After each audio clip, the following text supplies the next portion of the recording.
పారదర్శకంగా మనం జీవోల్ని వెబ్సైట్లో పెడతా ఉన్నాం. మనం తీసుకుంటున్న నిర్ణయాల్ని ప్రజల ముందు పెడతా ఉన్నాం. ఈరోజు డిఎస్సి టీచర్ పోస్టులు భర్తీకి సంబంధించిన మొదటి నుంచి నోటిఫికేషన్ వచ్చినప్పటి నుంచి నియామకాల వరకు ప్రతి అంశాన్ని వెబ్సైట్లో పెట్టి ప్రజలకు తెలియజేసే ప్రయత్నం చేస్తా ఉన్నాము. వాళ్ళు ఈరోజు మాట్లాడుతున్నవి కూడా అన్ని అంశాలు కూడా మనం వెబ్సైట్లో పెట్టిన అంశాలుగా చూడాల్సిన అవసరం ఉంది. జగన్మోహన్ రెడ్డి గారికి ఒక ఆలోచన మాత్రం స్పష్టంగా ఉంది. రాష్ట్ర ప్రభుత్వం, కూటమి ప్రభుత్వం ఏ నిర్ణయం తీసుకున్నా సరే దాన్ని కాంట్రవర్సీ కింద క్రియేట్ చేయడం అనేది అలవాటుగా మార్చుకున్నారు. మనం అందరూ చూసాం.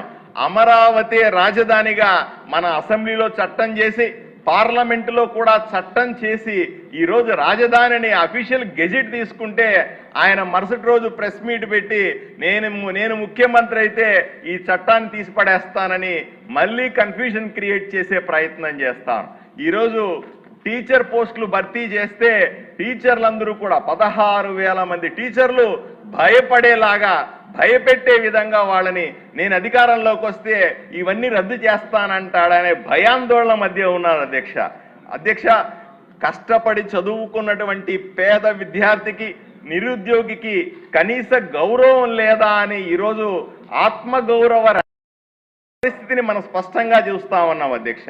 వైఎస్ఆర్సీపీ పార్టీ అధికారంలో ఉన్నప్పుడు టీచర్లకు కనీసం 1వ తారీఖు జీతాలు ఇవ్వలేదు కదా, వాళ్ళని మద్యం దుకాణాల దగ్గర కాపలా పెట్టిన వాస్తవాన్ని మనమే టీవీల్లో ఎండగట్టిన విషయాన్ని మీకు తెలియజేస్తున్నా అధ్యక్ష. ప్రజలందరూ ఒకే మాట వైఎస్ఆర్సీపీ పార్టీని, జగన్మోహన్ రెడ్డి గారిని ప్రశ్నిస్తున్నారు అధ్యక్ష.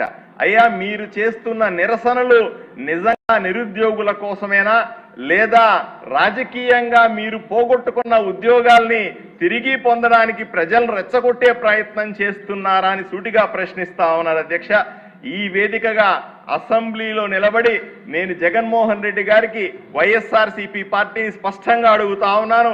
నియమితులైనటువంటి టీచర్లందరికీ కూడా మీరు చేస్తున్న అబద్ధాలకి, మీరు చేస్తున్న తప్పుడు ప్రచారానికి క్షమాపణ చెప్పాల్సిందిగా కోరుతా ఉన్నాను.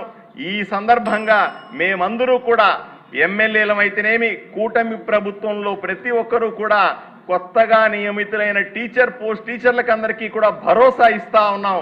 ఎట్టి పరిస్థితుల్లో కూడా మీరు ప్రశాంతంగా ఉద్యోగాలు చేసుకుని భవిష్యత్తులో జరగబోయే మరిన్ని డిఎస్సీలకు ప్రిపేర్ కావాల్సిందిగా నిరుద్యోగుల్ని నేను కోరుకుంటూ ప్రశాంతంగా ఉండాల్సిందిగా, మిగిలిన రాజకీయాలు మేము చూసుకుంటామనే విషయాన్ని ప్రజలకు, పార్టీలకు తెలియజేస్తా ఉన్న అధ్యక్ష. ధన్యవాదాలు.